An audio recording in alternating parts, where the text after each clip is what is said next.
Part 2, Chapter 14 of Anna Karenina by Leo Tolstoy, translated by Nathan Haskell Doyle.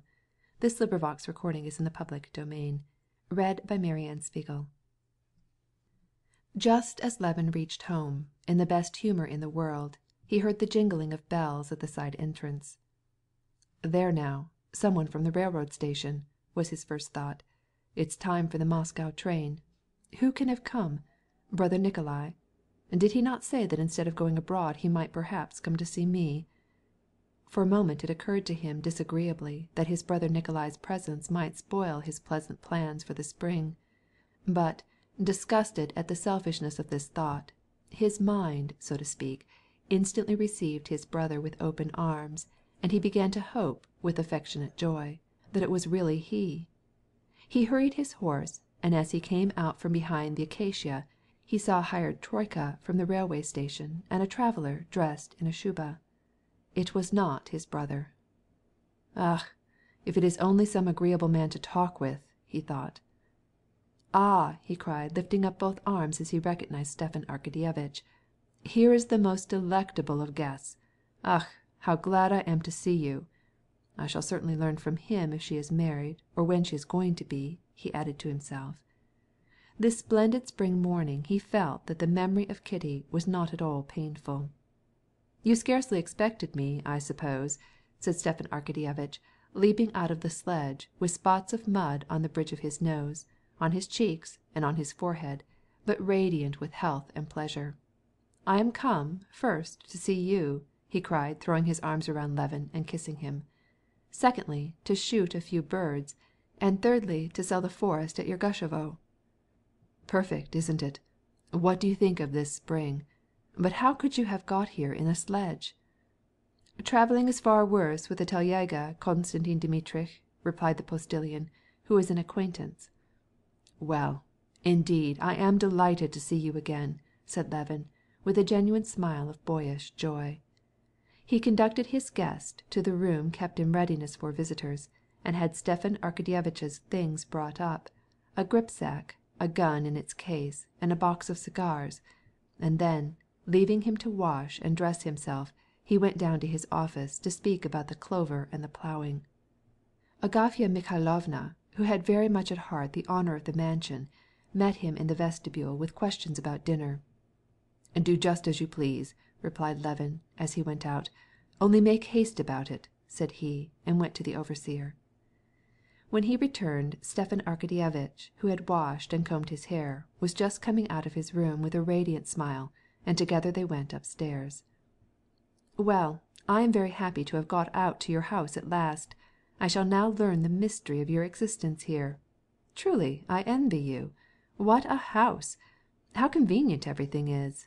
How bright and delightful!" said Stepan Arkadyevitch, forgetting that bright days and the springtime were not always there. "And your old nurse! What a charming old soul! All that's lacking is a pretty little chambermaid with an apron on. But that does not suit your severe monastic style. But this is very good." Stepan Arkadyevitch had much interesting news to tell. Especially interesting to Levin was the tidings that his brother, Sergey Ivanovitch, expected to come into the country this summer. But not one word did Stepan Arkadyevitch say about Kitty or any of the Shtcherbatskys. He simply transmitted his wife's greeting. Levin was grateful to him for this delicacy.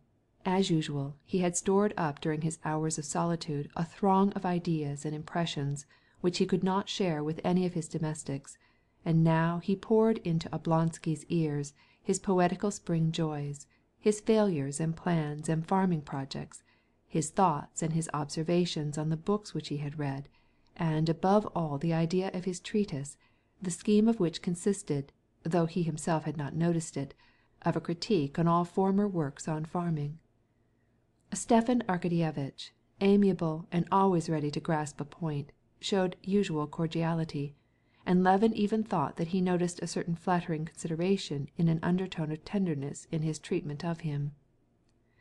The efforts of Agafya Mikhailovna and the cook to get up an especially good dinner resulted in the two friends, who were half starved, betaking themselves to the zerkassa or lunch table and devouring bread and butter, cold chicken and salted mushrooms, and finally in Levin calling for the soup without the little pasties which the cook had made in hope of surprising the guest. But Stepan Arkadyevitch, though he was used to different kinds of dinners, found everything excellent.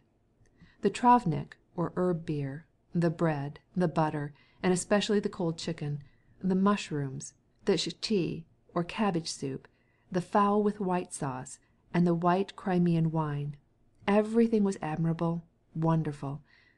"Perfect! Perfect!" he cried, as he lit a big cigarette after the roast. "I feel as if I had escaped the shocks and noise of a ship, and had landed on a peaceful shore. And so you say that the element represented by the working man ought to be studied above all others, and be taken as a guide in the choice of economy expedients. You see, I am a profanus in these questions. But it seems to me that this theory and its applications would have an influence on the working man. Yes, but hold on. I'm not speaking of political economy, but of rural economy considered as a science. You must study the premises, the phenomena, just the same as in the natural sciences, and the working man, from the economical and ethnographical point of view." But here Agafya Mikhailovna entered with the dessert of preserves. "Well, now, accept my compliments, Agafya Mikhailovna," said Stepan Arkadyevitch, kissing the ends of his hairy fingers. "What nice baked chicken! What delicious beer! Well, Kostya, isn't it time to go?" he added. Levin looked out of the window toward the sun, which was sinking behind the tree-tops, still bare and leafless. "It is time. Kuzma, have the horses hitched up," he cried as he went downstairs. Stepan Arkadyevitch followed him, and carefully removed the canvas covering from the lacquered case, and, having opened it, proceeded to take out his costly gun, which was of the newest pattern. Kuzma, already scenting a generous fee, gave him assiduous attention, and helped him put on his stockings and his hunting boots, and Stepan Arkadyevitch accepted his aid complacently. "If the merchant Rabinin comes while we are gone, Kostya, I told him to be here today. Do me the favor to have him kept till we get back." "Are you going to sell your wood to Rabinin?" "Yes. Why, do you know him?" "Oh, certainly I know him. I have done business with him, positively and finally." Stepan Arkadyevitch burst into a laugh. Positively and finally were the favorite words of the merchant. "Yes, he is very droll in his speech. She knows where her master is going," he added, patting Laska, who was jumping and barking around Levin, licking now his hand, now his boots and gun. A dolgusha, or hunting wagon, was waiting at the steps as they came out. "I had the horses put in, although we have but a little distance to go," said Levin. "But would you rather walk?" "No, I prefer to ride," replied Stepan Arkadyevitch, as he mounted the wagon. He sat down, tucking round his legs a striped plaid, and lighted a cigar. "How can you get along without smoking, Kostya? A cigar, it is not only a pleasure, it is the very crown and sign of delight. This is life indeed. How delightful! I should like to live like this." "What's to prevent?" asked Levin with a smile. "Yes, but you are a fortunate man, for you have everything that you like. You like horses, you have them. Dogs, you have them. Hunting, here it is. An estate, here it is.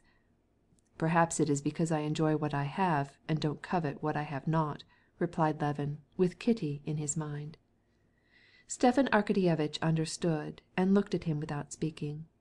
Levin was grateful to Oblonsky because he avoided speaking about the Shtcherbatskys, with his usual tact, perceiving that Levin dreaded to speak about them.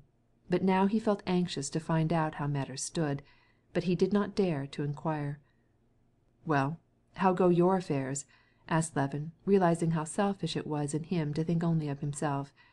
Oblonsky's eyes glistened with gaiety. "You will not admit that one can want hot rolls when he has his monthly rations. In your eyes it is a crime.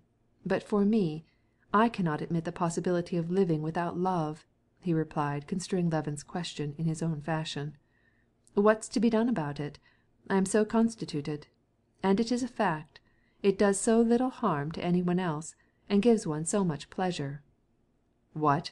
There is a new one, is there?" asked Levin. "There is, brother. You know the type of the woman in Ossian? These women that